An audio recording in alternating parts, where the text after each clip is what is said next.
अपने परिवार के साथ सुखी रहो, संपन्न रहो, यही हमारा आशीर्वाद बेटा। जय श्री कृष्ण। प्रांजल पांडे के जो बच्चे हैं, इनके बच्चों के स्कूल से सर जी आए हुए हैं। उन सबको मैं स्टेज पर आमंत्रित करता हूं, स्टेज पर आए, उनका मान सम्मान किया जाए। कोई सम्मान हो रहा तो कम से कम आप लोग ताली तो बजाते रहिए।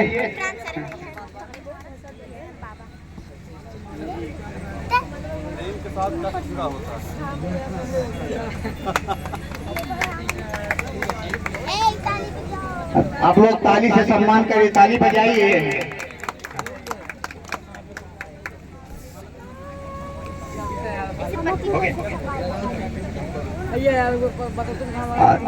जिसका जिसका सम्मान हो चुका है,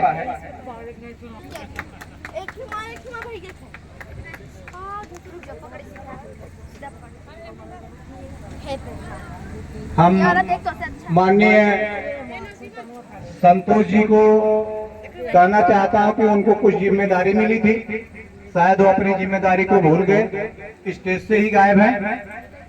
आकर के मंच का संचालन करें।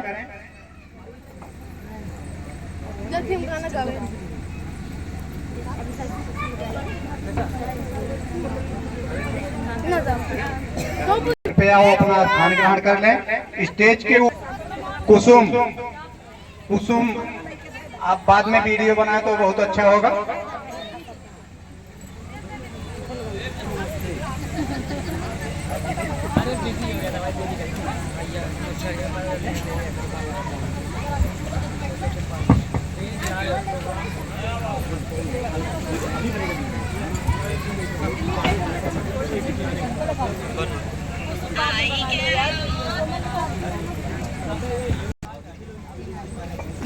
नाम तो नहीं लिखा गया है किसी का भी, लेकिन बच्चे का नाम है।